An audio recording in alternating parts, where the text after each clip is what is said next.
ऐसा धक धक हो रहा है, मेरे को भी हो रहा। देखिए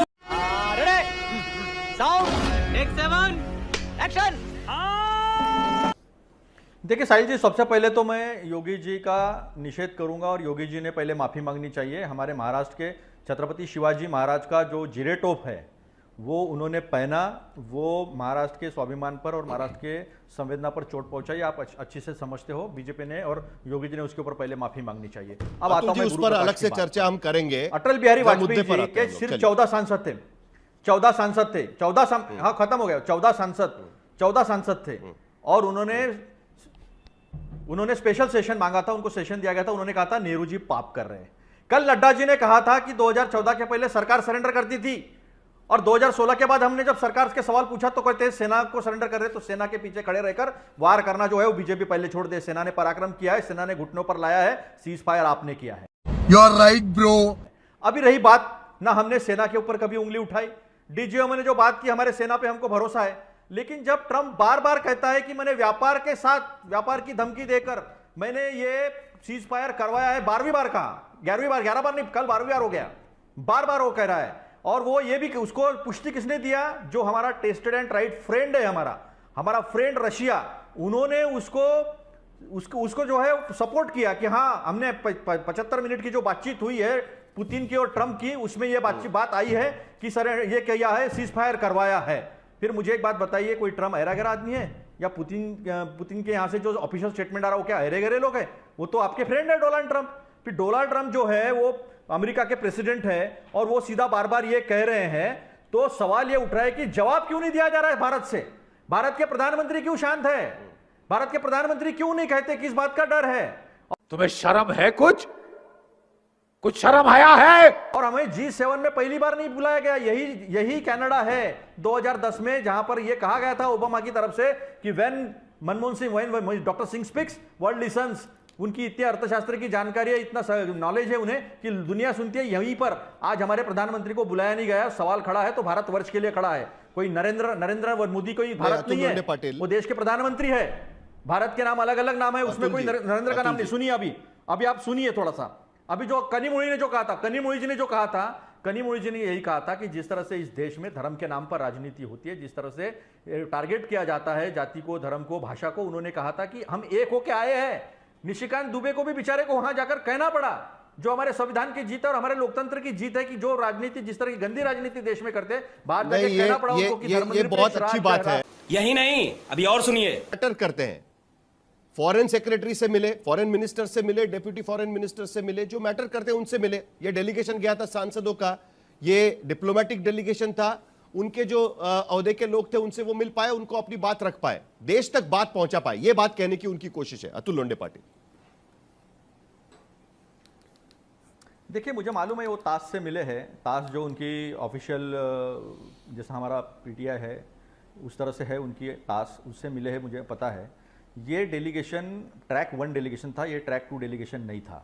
ट्रैक 1 डेलीगेशन का मतलब ये होता है कि ये पूरी ताकत, देश की संसद की ताकत जो है वो ताकत लेकर गया था। ये पार्लियामेंट्री डेलीगेशन था, ये एमपी का डेलीगेशन नहीं था कि पर्टिकुलर एमपी जा रहा है। This was a track 1 delegation मेरी इंफॉर्मेशन के मुताबिक। तो ट्रैक 1 डेलीगेशन जो है वो जाकर राष्ट्राध्यक्षों को और जो वहां पर डिसीजन मेकर्स है उनको जाकर समझाते हैं, उनसे जाकर बात करते हैं। सही पकड़े हैं। तो ये नहीं हो पाया, ये हमने कहा है। और आउटकम की बात है, अभी आप ही ने शुरुआत में बताया कि वर्ल्ड बैंक, IMF, एडीबी के कांडा जी से जो चेयरमैन है, उनके 2 दिन पहले हमारे प्रधानमंत्री मिले थे और वो करीब 800 मिलियन डॉलर जो है वो पाकिस्तान को दे रहा। पाकिस्तान को हर तरफ से पैसा जो है सिंदूर के बाद और सिंदूर के दौरान, ऑपरेशन सिंदूर के दौरान पैसा वहां फ्लो इन हो रहा है। तो ये सरकार के विदेश नीति का फेलियर है ना। हम तो FATF में पाकिस्तान को ग्रे लिस्ट में लाएंगे ये सोच रहे थे। डेलीगेशन ने पूरी ताकत लगाई, नहीं होगा। उनके पास 26/11 के हमले के बाद भी, आप सुन नहीं रहे 26/11 के हमले के बाद भी, आधे आप सुनिए मेरी बात, 26/11 के हमले के बाद भी IMF ने $800 मिलियन का लोन दिया था पाकिस्तान को, $800 बिलियन का, उस वक्त भी दिया था, तुरंत दिया था उसके बाद, 26/11 के हमले के बाद। एक मिनट, ये फंस गया सीएम। देखिए तो क्या स्थिति बदली है? देखिए तब भी दिया गया था, आज भी दिया गया, ये दोनों चीजें अलग अलग है। 26 सुनिए ना, सुनिए दोनों चीजें अलग अलग नहीं है। एडीबी ने भी दिया, हमारे प्रधानमंत्री मिलने के बाद दिया।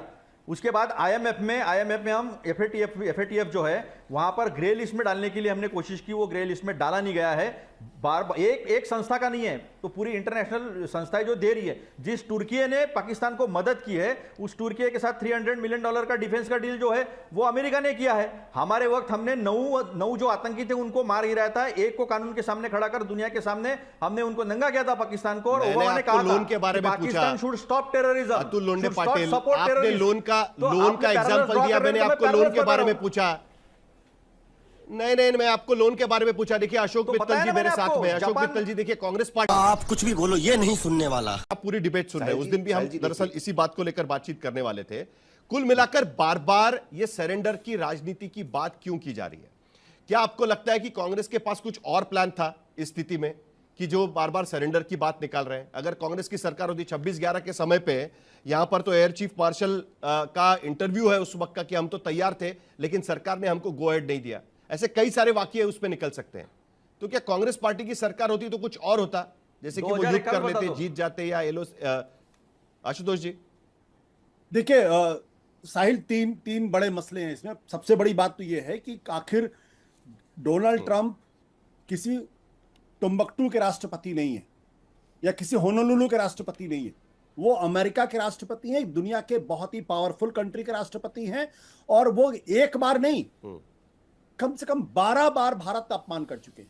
मतलब आप भारत जैसे देश का अपमान एक आदमी खुलेआम कर रहा है, तुम चुल्लू भर पानी में जाके डूब के मर जाओ। वो रूस के राष्ट्रपति से मिलता है तो कहता है, जर्मनी से जाता है तो कहता है, सऊदी अरबिया जाते तो उसी बात को दोहराते हैं। भारत सरकार की तरफ से क्या एक बार भी उसका जवाब दिया गया कि डोनाल्ड ट्रंप जी महोदय जो आप बोल रहे हैं आप गलत बोल रहे हैं और आप झूठ बोल रहे हैं?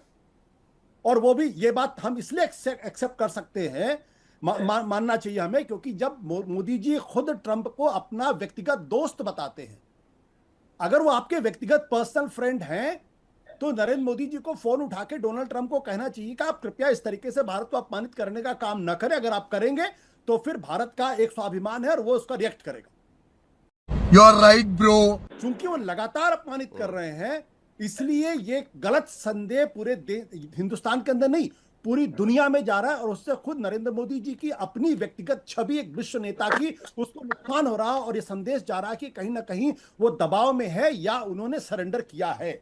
ये उनकी अपनी छवि को नुकसान कर रहा है। संगीत रागी, भारत जो एक सिविलाइजेशनल आप कितना इत्तेफाक रखते हैं आशुतोष के इस बयान से?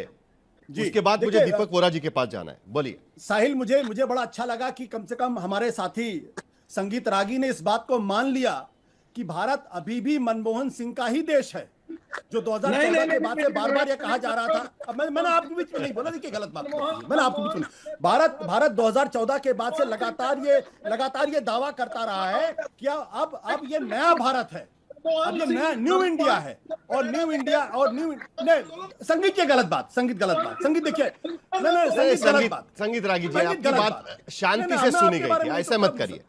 मेरा कहना यह है कि चलिए आशुतोष खत्म करिए, दीपक वोरा जी इंतजार कर रहे हैं। अगर 26/11 के बाद भी अगर आईएमएफ का लोन पाकिस्तान को गया था तो मनमोहन सिंह का भारत था, एक कमजोर भारत था।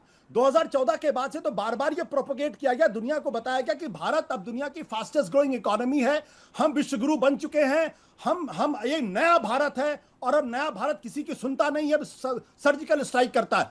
तो फिर आप क्यों नहीं रुकवा पाए आईएमएफ का लोन? क्यों नहीं एडीबी के लोन रुकवा पाए? इसका मतलब ये कि हम आज भी मनमोहन सिंह के भारत में ही रह रहे हैं। और ये जो प्रोपेगेंडा किया गया कि नरेंद्र मोदी का भारत है, ये सिर्फ एक प्रोपेगेंडा था, इसके अलावा कुछ नहीं था। Emotional, damn it!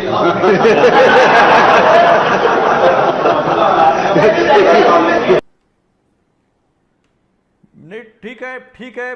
पूर्व राजनयिक जी है, उनको अगर ऐसा लगता है कि ट्रंप कोई आंडू पांडू देश का राष्ट्रपति है और ओबामा भी कोई आंडू पांडू देश के राष्ट्रपति थे जिन्होंने कहा था कि सिंह को ज्यादा अर्थशास्त्र का नॉलेज है और वो उनको सब मानते हैं, जब बोलते हैं तो सब मानते हैं, तो फिर आपको नमस्कार है सर, आपने बहुत अच्छी राजनीति की डिप्लोमेसी की है, ये इसका सबूत है। ये दूसरी बात यह है कि अगर यूएनएससी के, यूनाइटेड नेशंस के एंटी टेररिस्ट की इसमें उपाध्यक्ष पद मिलता है, फिर भी वो आइसोलेट नहीं हुआ है, तो फिर आपकी ये सोच हो सकती है। तालिबान सैंक्शंस कमेटी का उसको अध्यक्ष बनाया जाता है, फिर भी आपको लगता है कि वो आइसोलेट हुआ है, तो फिर ये आपकी समझ है। उसको सब पूरी इंस्टीट्यूशन, सारी की सारी इंस्टीट्यूशन पता है कि आतंक परत देश है, फिर भी उसको फंडिंग करता है, फिर भी वो आइसोलेट हुआ, ऐसा आपको लगता है तो ये आपकी समझ है। अगर आपको ऐसा लगता है कि भारत के इतना महान पाकिस्तान है और ये ट्रंप की बात अगर आप मानते हो तो ये आपकी राजनीति है। हम अपने देश के स्वाभिमान के साथ कभी कॉम्प्रोमाइज नहीं करेंगे और हमारी आखिरी 30 सेकंड गुरु प्रकाश जल्दी से नहीं देंगे कोई भी हालत। चलिए गुरु प्रकाश बात करेंगे जल्दी से। साहिल जी, मैं कितने तेजस्वी लोग हैं हमारे पास,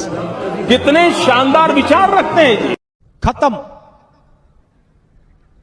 बाय बाय, टाटा, गुड बाय, गया। म्यूजिक